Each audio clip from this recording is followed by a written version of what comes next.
ನರಸೀಪುರ ಪಟ್ಟಣದ ತ್ರಿವೇಣಿ ಸಂಗಮದಲ್ಲಿ ಸಂಗಮ ಆರತಿ ಧಾರ್ಮಿಕ ಕಾರ್ಯಕ್ರಮ ಹಮ್ಮಿಕೊಳ್ಳಲಾಗಿತ್ತು. ಯುವ ಬ್ರಿಗೇಡ್ ಕಾರ್ಯಕರ್ತರಿಂದ ಗುಂಜ ನರಸಿಂಹಸ್ವಾಮಿ ದೇವಸ್ಥಾನ ಬಳಿ ಕಾರ್ಯಕ್ರಮವನ್ನು ಆಯೋಜಿಸಿದ್ದು ಸಂಗಮಾರತಿ ವೀಕ್ಷಣೆಗೆ ಸಾವಿರಾರು ಜನರು ಆಗಮಿಸಿದ್ದರು. ಶತಮಾನಗಳಿಂದ ಯಾವ ಶಿವ ತಾನು ಕಾಶಿಯ ದೇವಸ್ಥಾನದೊಳಗೆ ಅಡಗಿ ಕೂರಬೇಕಾಗಿರುವಂತ ಪ್ರಸಂಗ ಬಂದಿತ್ತೋ ಆ ಶಿವನಿಗೂ ಕೂಡ ಪೂಜೆ ಆಗಬಹುದಾಗಿರುವಂತ ಸಂದರ್ಭ ಬಂದಿದೆ. ಹೊಸ ಭಾರತ ಮೈಗಳಿತಾ ಇದೆ. ಈ ಸಂದರ್ಭದಲ್ಲಿ ಹಿಂದೂ ಜಾಗೃತಿಯ ಈ ಪುನರುತ್ಥಾನದ ಹೊತ್ತಲ್ಲಿ ನಾವೆಲ್ಲರೂ ಬಲವಾಗಿ ನಿಲ್ಲಬೇಕಾಗಿರುವಂತ ಅಗತ್ಯ ಇದೆ, ಜೊತೆಯಾಗಿ ನಿಲ್ಲಬೇಕಾಗಿರುವಂತ ಅಗತ್ಯ ಇದೆ. ನಮ್ಮ ನಡುವೆ ನಮ್ಮನ್ನ ಜಾತಿಯ ಹೆಸರಲ್ಲಿ ಹೊಡೆಯುವಂತ, ಭಾಷೆಯ ಹೆಸರಲ್ಲಿ ಹೊಡೆಯುವಂತ, ಉತ್ತರ ಮತ್ತು ದಕ್ಷಿಣ ಅಂತ ಹೊಡೆಯುವಂತ ನಿರಂತರ ಪ್ರಯತ್ನಗಳು ನಡೆಯಬಹುದು. ಆದ್ರೆ ನಾವು ತೋರಿಸಬೇಕಾಗಿದೆ, ನಾವು ಉತ್ತರ ದಕ್ಷಿಣ ಅಲ್ಲ, ನಾವು ಹಿಂದೂ ಸಮಾಜ ಅನ್ನೋದನ್ನ ಒಗ್ಗಟ್ಟಾಗಿ ನಿಂತು ತೋರಿಸಬೇಕಾಗಿದೆ. ನಾವು ಜಾತಿಯಲ್ಲಿ ವಿಭಜನೆ ಆಗುವವರಲ್ಲ.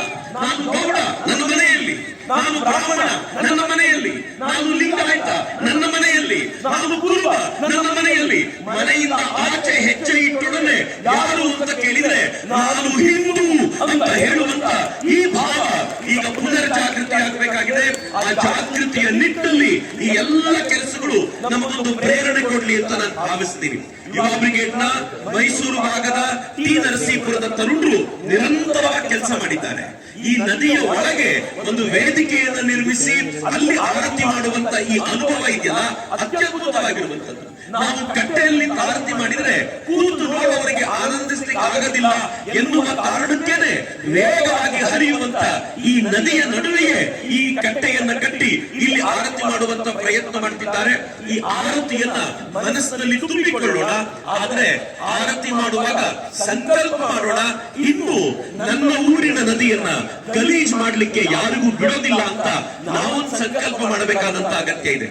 ನಾನಿಲ್ಲಿನ ಅಥಾರಿಟಿಯನ್ನು ಕೇಳ್ಕೊಳ್ತೀನಿ. ನನ್ನ ಆಶ್ಚರ್ಯ, ರಾಜ್ಯದ ಮೂಲೆಗಳಲ್ಲಿ ಎಲ್ಲೆಲ್ಲಿ ಇಷ್ಟು ದೊಡ್ಡ ದೊಡ್ಡ ದೇವಸ್ಥಾನಗಳಿವೆಯೋ ಅಲ್ಲಿ ಕೊನೆ ಪಕ್ಷ ಬೋರ್ಡ್ ಇದೆ, ಅನೌನ್ಸ್ಮೆಂಟ್ ಮಾಡ್ಲಿಕ್ಕೆ ಮೈಕ್ ಹಾಕಿರ್ತಾರೆ, ದಯವಿಟ್ಟು ಬಟ್ಟೆ ಬಿಡಬೇಡಿ ಅಂತ.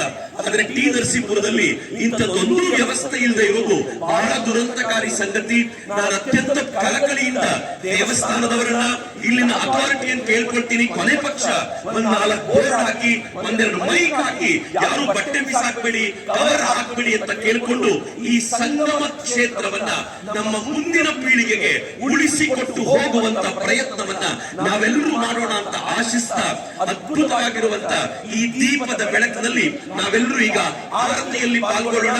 ಒಂದ್ಸಲ ನನ್ನ ಜೊತೆ ಉಚ್ಚಕಂಠದಲ್ಲಿ ಜೈಕಾರ ಉಂಟುಕೊಡಿ. ಭಾರತ್ ಮಾತಾ ಕೀ, ಭಾರತ್ ಮಾತಾ ಕೀ, ಜೈ ಶ್ರೀರಾಮ್, ಜೈ ಶ್ರೀರಾಮ್, ಗಂಗಾ ಮಾತಾ ಕೀ, ಕಾವೇರಿ ಮಾತಾ ಕೀ, ಕಪಿಲಾ ಮಾತಾ ಕೀ, ಸ್ಫಟಿಕಾ ಮಾತಾ ಕೀ, ಮಾತಾ ಕೀ.